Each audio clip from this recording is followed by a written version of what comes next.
bersama dengan Direktur Rumah Sakit Siloam Senapari Lubuk Linggau, Ibu Dr. Susanti Abdiwijaya, MDM. Selamat pagi Ibu. Selamat pagi Mira. Bersama kita juga telah hadir Sekretaris Yayasan Perlindungan Hukum Pelaku Usaha Indonesia Kota Lubuk Linggau, Bapak Adi Chandra, SH. Selamat pagi Bapak. Baiklah, langsung saja kita akan berbincang-bincang dengan Ibu Dr. Susanti Wijaya selaku Direktur Rumah Sakit Siloam Senapari Kota Lubuk Linggau. Ada beberapa pertanyaan dari kita. Pertama, bisa diceritakan sejarah singkat terbentuknya Rumah Sakit Siloam Senapari Kota Lubuk Linggau? Ya.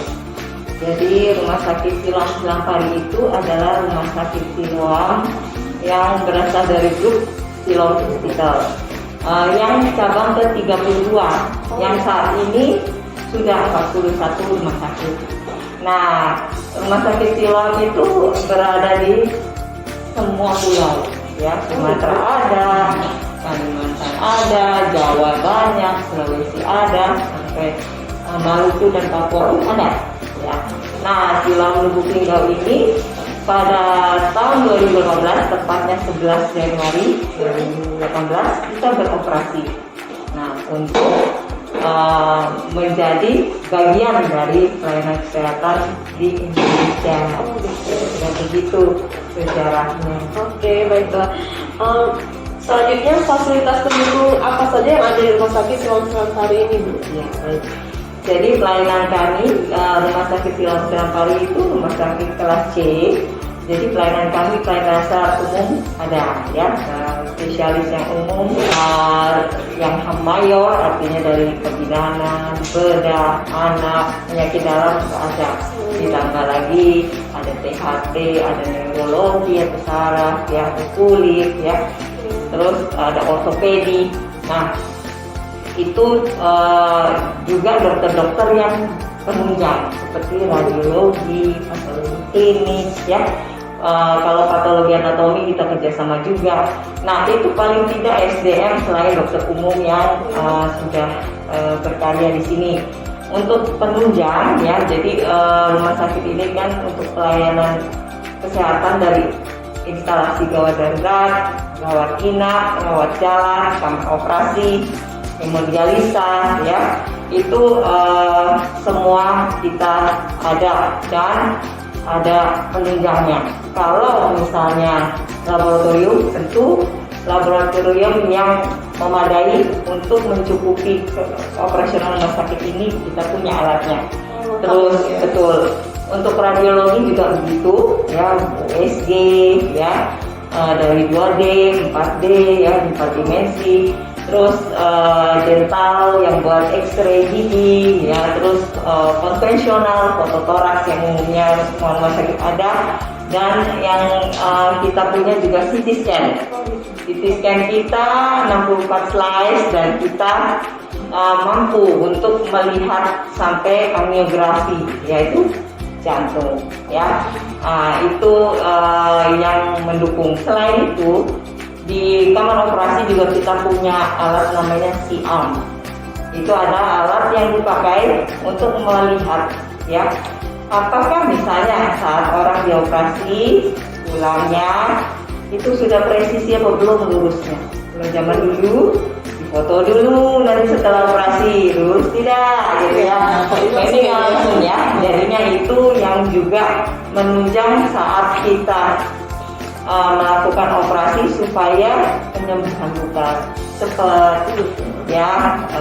Juga kami punya pemilihan instrumen alat yang memang terpilih, ya, supaya apa, irisan dari jaringan kalau dia rata kulitnya, ya, disambungnya pun akan presisi. Nah, itu yang penunjang yang kita siapkan, ya.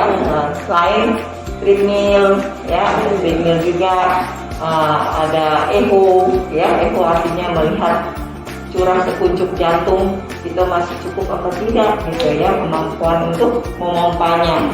Nah, hal-hal seperti itu ada semua. Selain fasilitas pendukung, tentunya ada fasilitas unggulan dari Rumah Sakit Siloam Senapari ini. Bisa diceritakan, Bu, pada sahabat proses yang ada di rumah? Oke. Kalau pelayanan unggulan kami, memang kami ingin pelayanan obstetri ginekologi atau kebidanan kandungan bisa juga memadai. Rumah sakit ini berada di kota yang lalu lalang orang-orang transit banyak dan usia produktif, makanya pelayanan kebidanan kandungan banyak. Nah, apa bedanya? Nah, kami didukung oleh fasilitas neonatal intensive care unit. Kadang-kadang kita dapetin pasien-pasien yang kehamilannya belum cukup untuk bisa secara mandiri, anak itu sudah bertahan di luar tubuh ibu. Nah, itu ada fasilitas ventilator baby yang masih kecil ya, kalau sampai dia kurang cukup umurnya sehingga perlu dibantu alat selama dia bernafas, karena bayi-bayi kekecilan itu suka lupa nafas.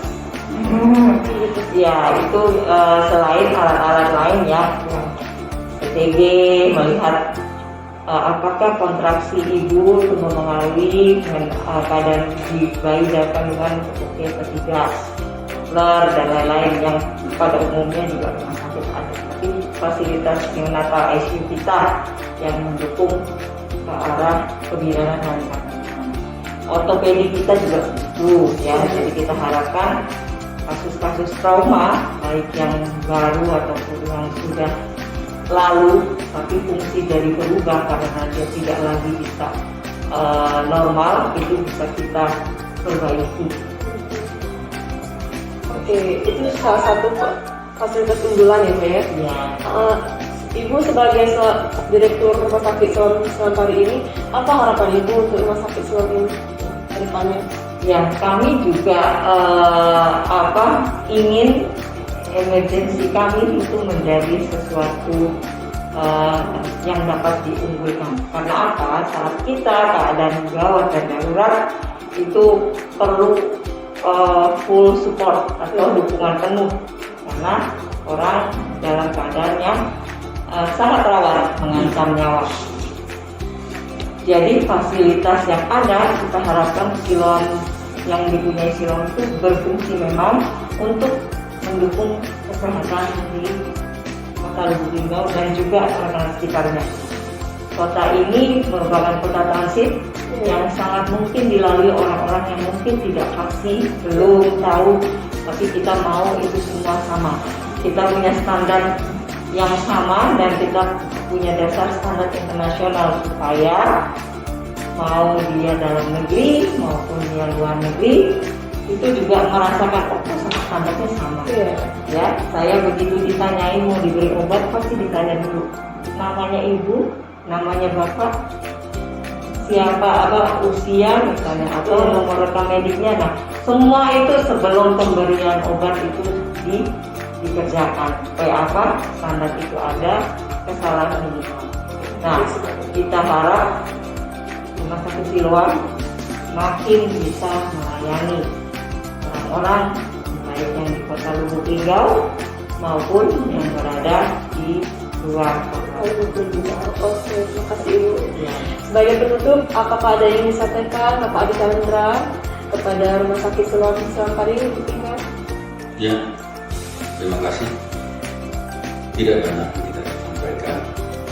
Kita dari Yayasan Pelindung Hukum Pelaku Usaha Indonesia, saya sebagai sekretarisnya.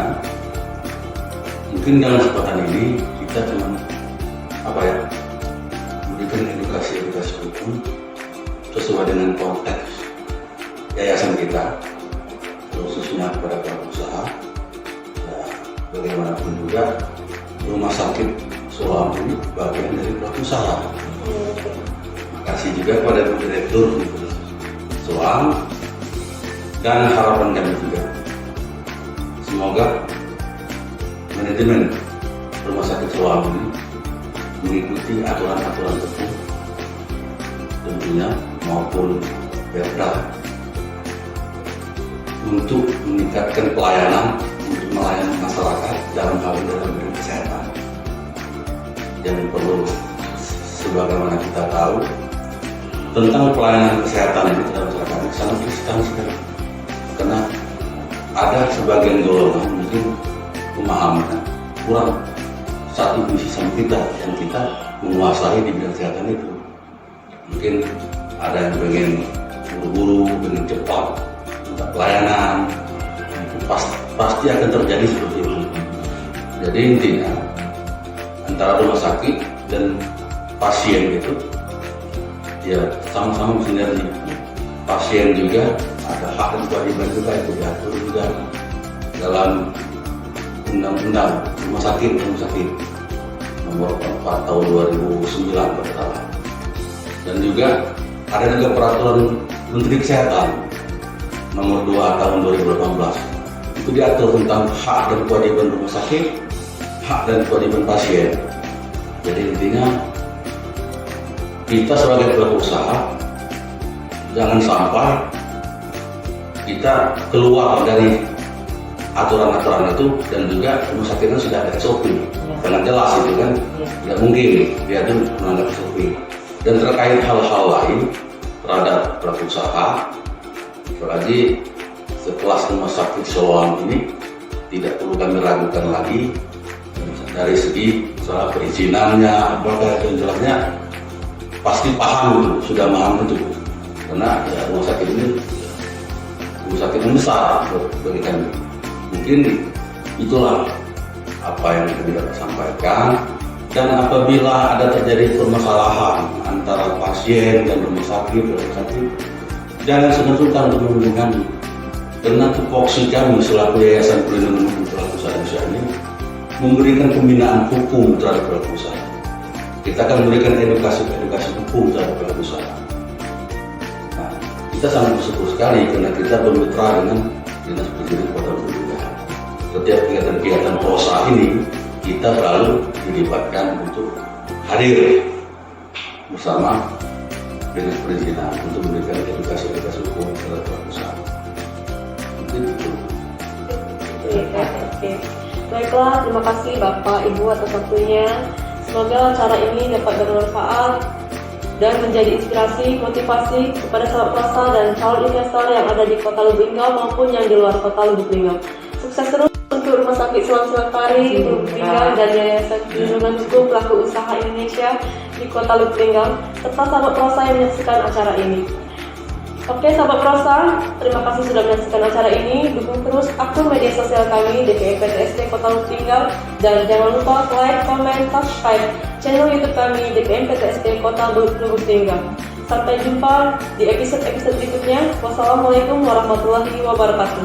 Semua bisa investasi.